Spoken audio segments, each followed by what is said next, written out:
Good evening. Today we will tell you a story, Rumpelstiltskin. Once there was a miller who was poor, but who had a beautiful daughter. Now it happened that he had to go and speak to a king, and in order to make himself appear important, he said to a king, I have a daughter who can spin a straw into gold. That is an art which pleases me well. If your daughter is as clever as you say, bring her to my palace tomorrow, and I will put her to the test.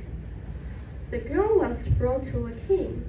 The king took her into a room full of straw, gave her spinning wheel and a reel, and said, Now, set to work. If by tomorrow morning you haven't spun this straw into gold during the night, you will die. Then the king himself left the room and left the young girl there. The poor miller's daughter sat there, and for the life of her, she didn't know what to do. She had no idea how straw could be spun into gold. She grew more and more frightened, until at last she began to weep.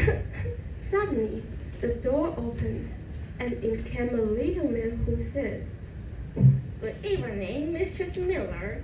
Why are you crying so? Alas, I have to spin straw into gold, and I don't know how to do it. What will you give me if I do it for you? My necklace. The little man took the necklace, seated himself in front of the wheel, and whirr 3 turns, and the reel was full. Then he put another reel on, and the second was full too, and so it went on until this morning, when all the straw was spun and all the reels were full of gold. At daybreak, the king was there, and when he saw the gold, he was astonished and delighted. Yeah. But his heart became only more greedy. He took the miller's daughter into another room full of straw, which was much larger than the first. He commanded her to spin it into gold in one night if she valued her life. The girl didn't know how to help herself and began crying. The door opened again, and the little man appeared once again and said, What will you give me if I spin the straw into gold for you?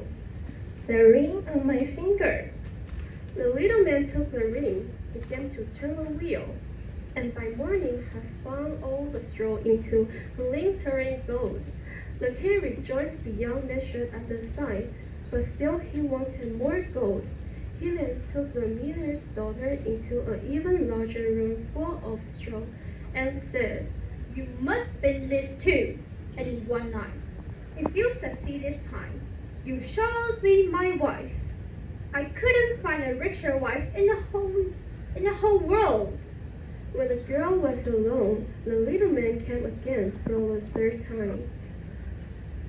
What will you give me if I spin the straw for you this time also? I have nothing less that I could get. Then promise, if you should become queen, you will give me your firstborn child. The miller's daughter didn't know what else to do, so she promised the little man what he wanted, and he once more spun straw into gold.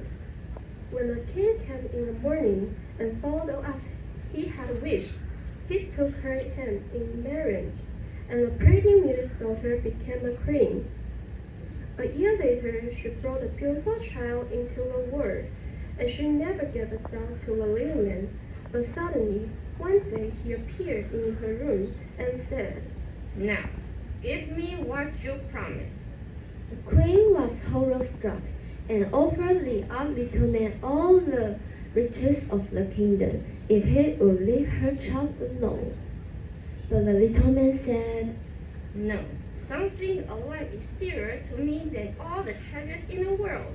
The queen began to lament and cry, so the little man pitied her. I will give you 3 days, and if by that time you find out my name, then you shall keep your child. The whole night, the The queen thought of all the names that she had ever heard. She sent a messenger throughout the country to inquire, far and wide, for any other names that there might be. When the little man came the next day, she began with Casper, Melchior, Balthazar, and Zeus, and said all the names she knew, one after another. But to everyone, the odd little man said, "That is not my name."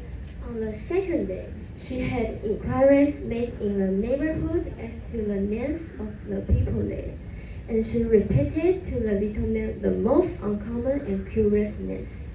Perhaps your name is Short Trips, or Sheepshanks, or Last Leg, or Bandy Bottom. He kept answering. "That is not my name." On the third day, the messenger came back again and said, I haven't been able to find a single new name, but as I came to a high mountain at the end of the forest, there I saw a little house, and before the house, a fire was burning, and around the fire, a ridiculous little man was jumping.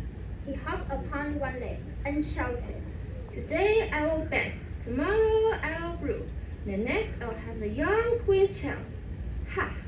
Glad no one knows that Rumpelstiltskin is my name. You can imagine how glad the queen was when she heard the name, and when the little man came in and asked, "Now, Mistress Queen, what is my name?"